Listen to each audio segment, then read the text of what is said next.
evening and welcome to the evening news for today, Saturday, January 13, 2024. I am Jemima Holmes. Thank you for tuning in. Now let's take a look at some of the lead stories tonight. U.S. 16 million DDL dairy farm to produce milk by February 2025. Every single category of Guyanese to benefit from Budget 2024, says Dr. Singh. TAIN campus to offer more courses, cater for students from remote regions. And authorities haul in over 250 pounds of ganja in operations at Providence, CRABWOOD Creek. Now for the news in detail. The first state-of-the-art dairy farm in the Caribbean, a U.S. $16 million investment by Demerara Distillers Limited, is on course to produce milk by February next year. Here is Rupasina Ryan with our lead story tonight. In February 2023, DDL subsidiary Tropical Orchard Product Company Limited, TOPCO, and the LR Group of Israel had signed an agreement that paved the way for the setting up of Demerara Dairies Limited in Guyana. A media tour of its operations along the Soesdijk-Linden Highway on Friday gave an insight on the scope of works completed thus far and how automation and technology will revolutionize dairy production in Guyana. It is projected that 5 million liters of milk will be produced per annum. The company has already acquired 250 acres of land from a 500-acre target, for which operations will span over 900 animals in Phase 1 of the project. This is a partnership between the LR Group and Demerara Distillers Limited. So we are expecting this project to be completed and having milk by February of 2025. Each cow will produce 10,000 liters of milk per year, and the system that we have is to milk the cows 3 times a day. The milking system will be automatic, and then we'll have what we call an advanced management system to monitor all the production, all the practices. They will detect, any health issue for the cow, when a cow is in heat, things like that. Once the milking aspect has been completed at the farm, it will be transported in refrigerated tanks to the DDL Diamond plant, which has a capacity to package about 18,000 liters of milk per day. DDL Group Chairman and Chief Executive Officer Komal Samaru shared how this project ties into the overall intention of reducing the country's food import bill. So Guyana has been importing all its milk. We import about $35 million a year in milk, a lot of it powdered milk. And so, as we were setting up our TOPCO packaging operation, we spent a lot of time thinking through the competitiveness of what we were doing. We wanted to be able, while we build a brand and create a market, to work on that backward integration, but to do it in a very competitive way so we can withstand the competition that comes from the rest of the world. Minister within the Public Works Ministry Deodat Indar, who was also part of the tour, admitted that the global hunger crisis places significant emphasis on the dire need of ensuring food security, as he lauded DDL for this project. Milk in Guyana, we had an industry back in the day that used to produce some amount of milk. But how it is being done now by DDL and the LR Group is a total different technology. And I'm very happy to see that technology and technology transfer. When this project is finished and you guys are invited to come back, you'll be amazed at what you will see with the technology, with the kind of cows. And I was saying to Mr. Samaru, I'm sure it's the Holstein breed that you're bringing. He says, yes, I didn't ask him that. I knew that because that is the cow that produces the most milk. Apart from infrastructural works, acquisition of equipment and transportation logistics are ongoing to interface smoothly with the existing operations. Approximately 70 direct jobs and 150 indirect jobs will be created from this facility. Rupasina Ryan, The Evening News. Senior Minister within the Office of the President with responsibility for finance, Dr.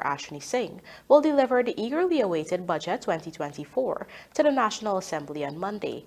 President Dr. Irfan Ali visited the Finance Ministry on Saturday, where the minister shared that this year's fiscal plans were designed in the context of continuing government's policy framework and that there is something for everyone. Here's a look.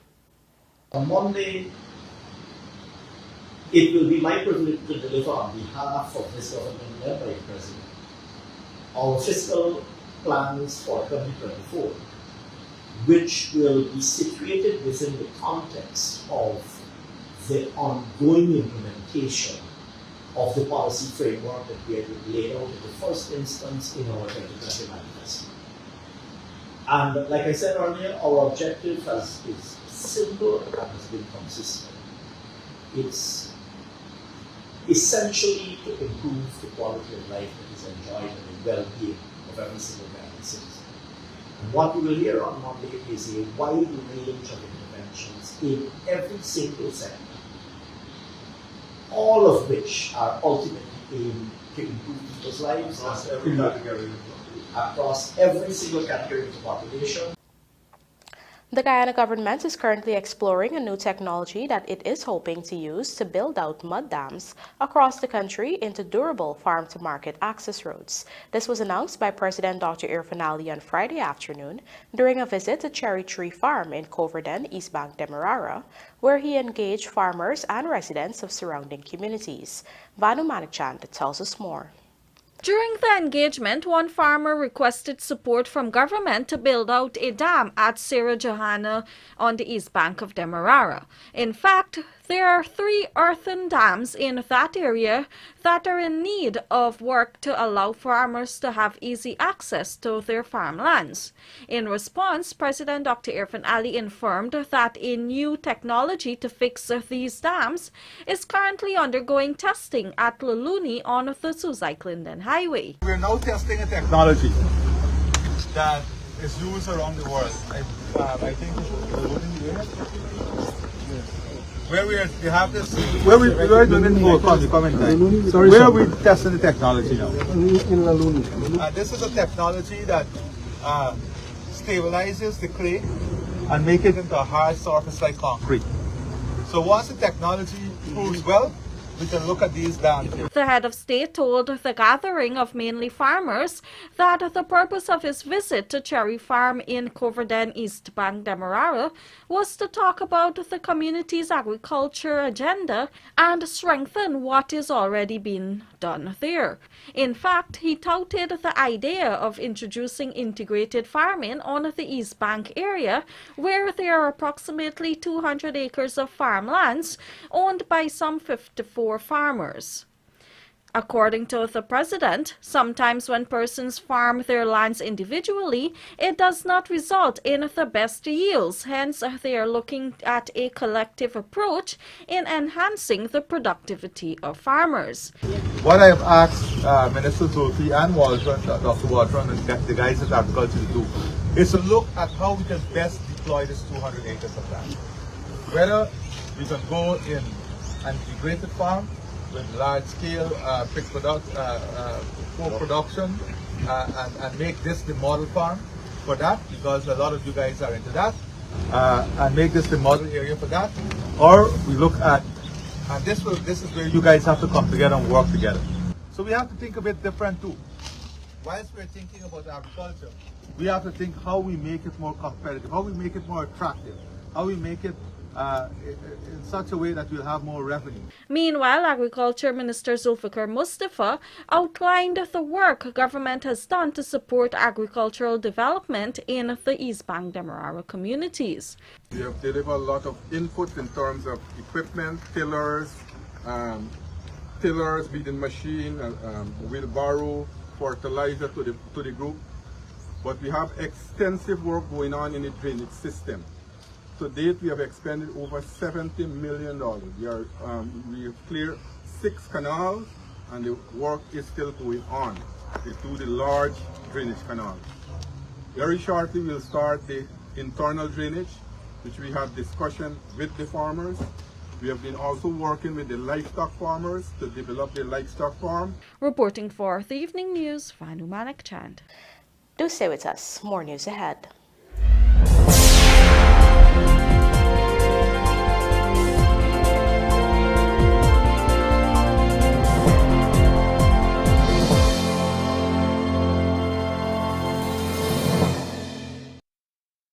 Super Bet, your best bet. Win with Superbet. With many products to choose from, winning can be endless. Visit an agent near you or www.superbet.gy to play your favorite games. Must be 18 years and older. Terms and conditions apply. Play responsibly. To tell you about my mom and how I lost her, it was a very hard reality for me. I met Crystal through a friend who asked me to speak to her. The first time I saw her, my spirit just took a liking to her. I see Crystal as my daughter. I haven't given birth to Crystal, but I feel as if I do. I felt alone. I got that support I needed from her. I understand that Crystal was a lesbian. I choose to accept and embrace and love everybody. I'm a Christian and I believe we are all God's children. God loves everyone. It's about time we all get educated enough to know that, you know what, everybody is just the same human. She never questioned it. She just supported me right through it. So I see her as a young woman full of potential. Crystal and every gay and lesbian person should be treated with respect in Guyana.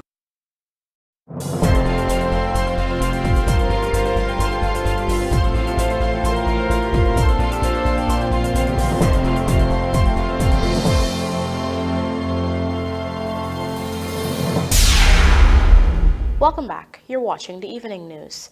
Some 204 pounds of marijuana were on Thursday found in a boat at CRABWOOD Creek Quarantine, Berbice, Region 6. The bust was made by ranks of the Guyana Police Force in a joint operation with the Customs Anti-Narcotics Unit.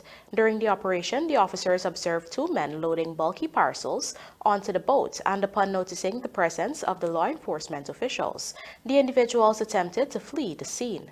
However, one of the suspects was apprehended by the officers, while the other escaped. The captured suspect, Anthony Sugrim of CRABWOOD Creek, who was previously arrested by Kanu on August 11, 2023, was escorted to Kanu headquarters. Meanwhile, this morning, 49 pounds of ganja were confiscated by ranks of the police force following an operation at Providence, East Bank, Demerara. Ranks, who were performing patrol duties acting on information received, proceeded to set up a roadblock at Providence, East Bank, Demerara, in the vicinity of the Lambada Sports Bar. During the exercise, the cops observed motorcar PAF 7021 approaching. However, the driver stopped the vehicle about 50 feet away from the ranks, exited, and ran away. The police officers then proceeded to search the car, wherein they discovered in the trunk 3 large, bulky, transparent plastic bags containing the narcotics. Investigations into both incidents are ongoing. We now tell you that the University of Guyana is working assiduously to introduce new and diverse programs to its TAIN campus in Berbice, Region 6. Vice-Chancellor of the University, Professor Paloma Mohammed Martin, said the institution's aim is to centralize the campus to serve Guyanese in the region, as well as remote areas that can easily access the region when new road networks are opened up. Trishelle Sobers has this story. During a recent televised program, Vice-Chancellor of the University of Guyana, Professor Paloma Mohammed Martin, explained that the efforts to enhance the TAIN campus will be done in phases. The first part of this project will commence with the launch of a marine institute that will benefit the local agriculture and oil and gas sectors. The new institute will allow students at the TAIN campus to specialize in marine biology, river systems, marine economy, and porting, among others. As a result, students will be engaged in environmental studies, gain immense technical knowledge, and gather data that is based on experiments. It's going to be a full campus. Full-fledged. It has to be a full campus, and we have to put things there that are really organic to the environment. And so just like how people have to travel to Georgetown to study, they have to travel to TAIN to study certain things. The Vice-Chancellor explained that the investments being poured into the TAIN campus follows suit with government's developmental plans for the region.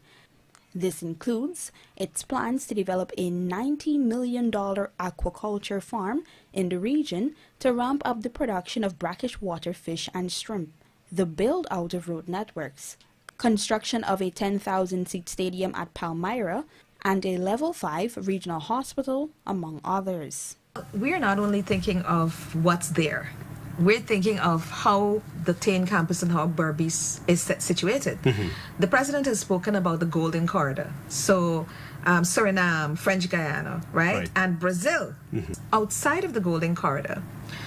Where is Berbice situated? You have Oriala, you have Region 9, Region 8. Once they start to open up that road that is being talked about to come through the back there, right? You have really those students who we think now are underserved in Region 8, 9 because it's difficult. They have to come to Georgetown. That's going to be easier for them. Trishelle Sobers, Evening News. The New Amsterdam Town Council has intensified its campaign to remove persons who have been illegally vending along the shoulders of the main roads in the township. Andrew Carmichael reports that the council has been using the still of the night to carry out its operation, thus avoiding conflict with vendors and business establishments that have encroached onto the road's shoulders. On January 3rd, foreman of the engineering department of the New Amsterdam Town Council, Charles Johnson, told the media that the campaign was going to commence before the week ended, pointing out that several notices were sent to persons who had structures illegally placed on the road shoulders, but those responsible had failed to take the appropriate action. Last week, Friday, the removal campaign commenced. It commenced shortly before midnight. The area targeted on that occasion was the vicinity of the municipal market. The result was welcomed by many vehicle operators, some of whom operate hire cars and had been finding it difficult to get places to stop to let off passengers in the vicinity of the market. On Friday, the campaign continued along Strand, where several established businesses were not spared.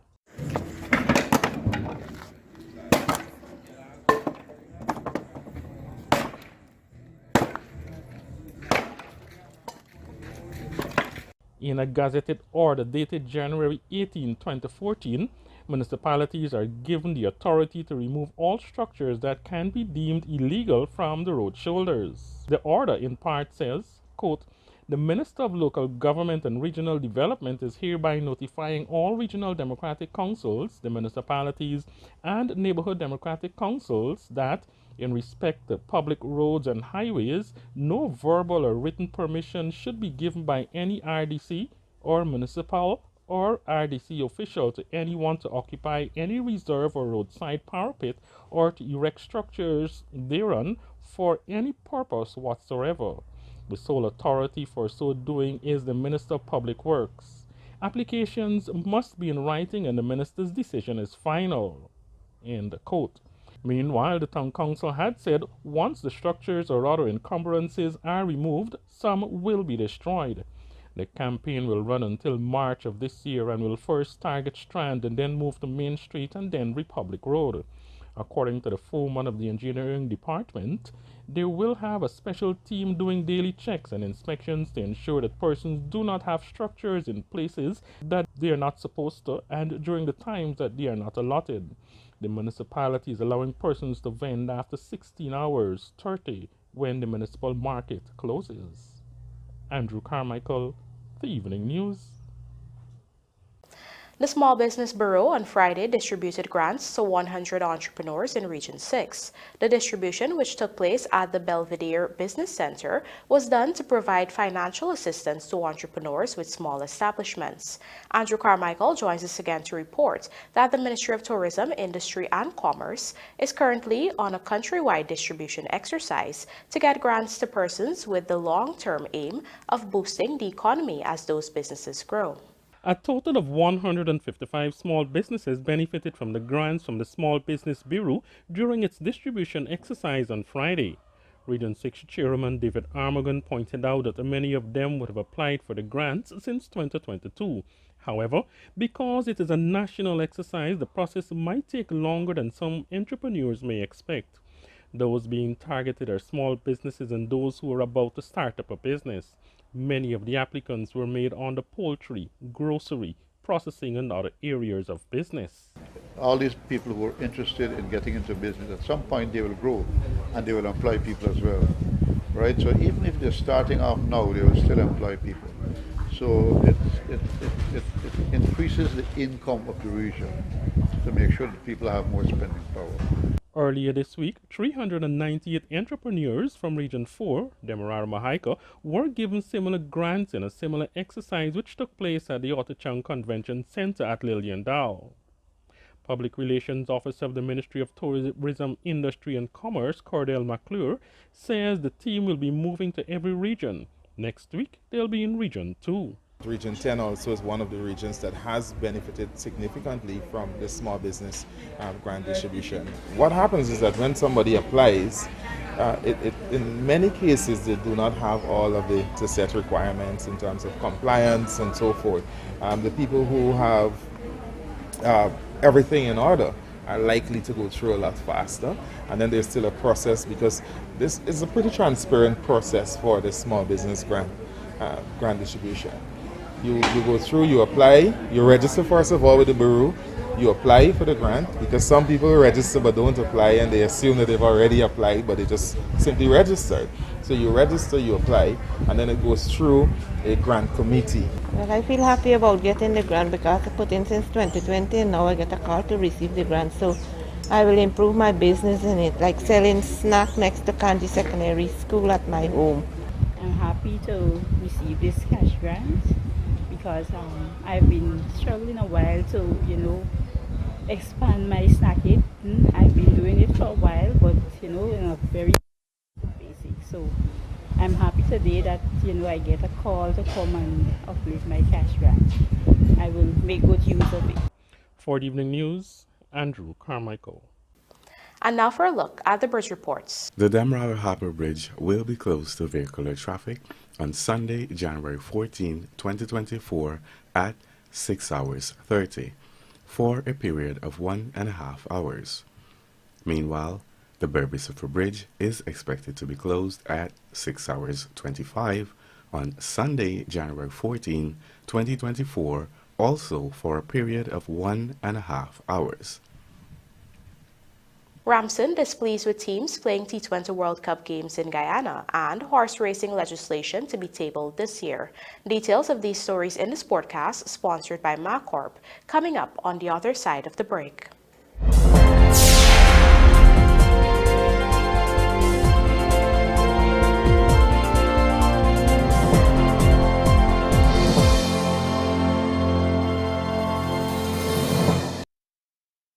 Looking to bring your dream home to reality?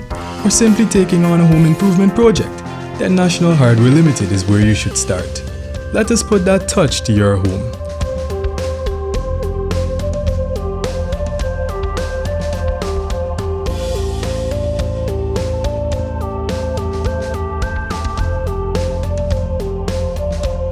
Choose from over 1,000 Berger Paint original hues for any surface.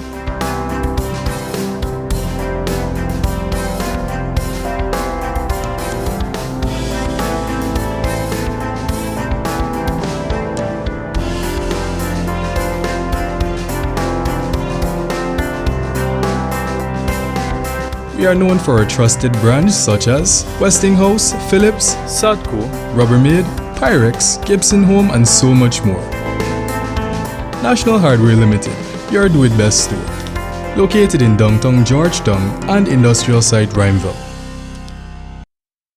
Wash Bay operators, are you looking for that unique service to elevate your business? Well, come on down to your #1 industrial store, Sylvie's, and invest in an undercarriage pressure washer tool. That's right, impress your customers by now washing under their vehicles easy and efficiently with an undercarriage tool. We have in stock different types that offer a wider range of services and can increase your revenue without having to invest in expensive ramps. Your customers are going to leave satisfied. So what are you waiting for? If you can't make it to our 31 High in Hatfield Streets location, we can deliver in and around Georgetown. Give us a call on 227-6226 or WhatsApp us on 623-7755 or visit our website sylviesonline.com. Sylvie's Industrial Solution, proudly serving Guyana for over 4 decades.